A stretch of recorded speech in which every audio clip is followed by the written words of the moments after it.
This is a production of the National Gas Company of Trinidad and Tobago Limited, at the forefront of sustainable energy. I was originally inspired to study environmental science and ecology because of where I live. Over time, I've seen that diversity dwindle and disappear. There's so much life up here under these canopies, all this above, intertwined with our forests. It's the basis of everything that constitutes my identity as a Trinidadian. It's inspired me to want to protect it.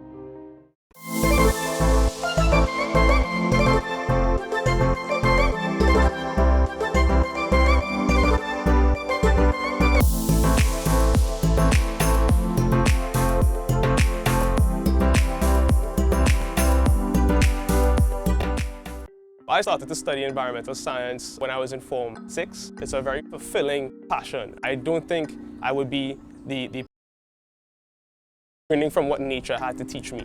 You spend a lot of time outside in the field. You're looking at that big dance that goes on behind the scenes up here in the mountains while everybody is bustling lower down in the watershed. So this is where I do a lot of my work in reforestation and conservation, Fonzerman's community reforestation, and the Foundation for the Bioregional Autonomy of the Orinoco Watershed. I had to cross there though.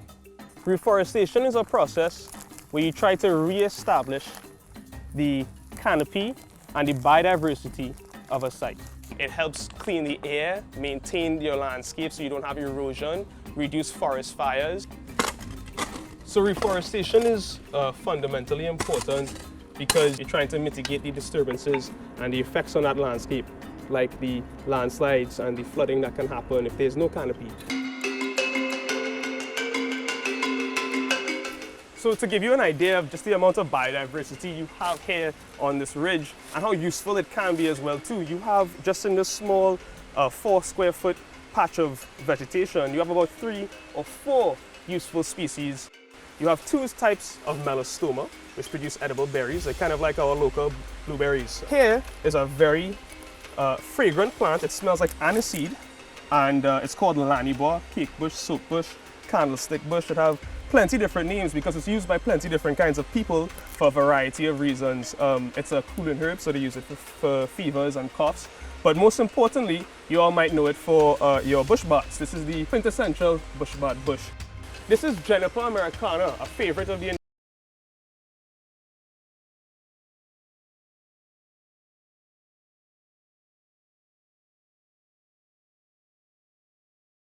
what the environment provides for us. We need to have a stable environment in order to flourish as human beings, creatively, spiritually, functionally. The contemporary state of our urban environment is as a direct result of letting our environment go to the wayside. I've seen hunters shoot animals on off-season. I've seen forest fires rage in the dry season because people have flicked cigarettes out the window. So if you look out to the ridge here, coming all the way from the valley going up, you will see a certain kind of vegetation. It's a bit lighter colored than the other kind of greens. And those are trees that sprout up immediately after there's been fire. There are a whole host of implications for losing or letting this forest burn every year.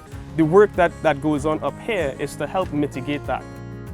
The importance of making a small step is paramount. By doing so, you tend to have a ripple effect. You change one person's mind, they change another. It starts with you. I think the future of reforestation locally will have to be community-led.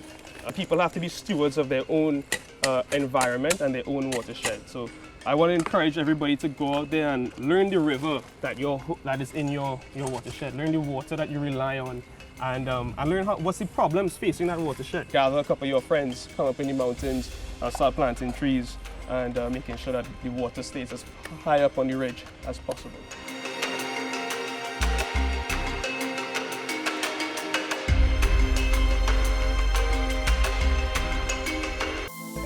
This is a production of the National Gas Company of Trinidad and Tobago Limited, at the forefront of sustainable energy.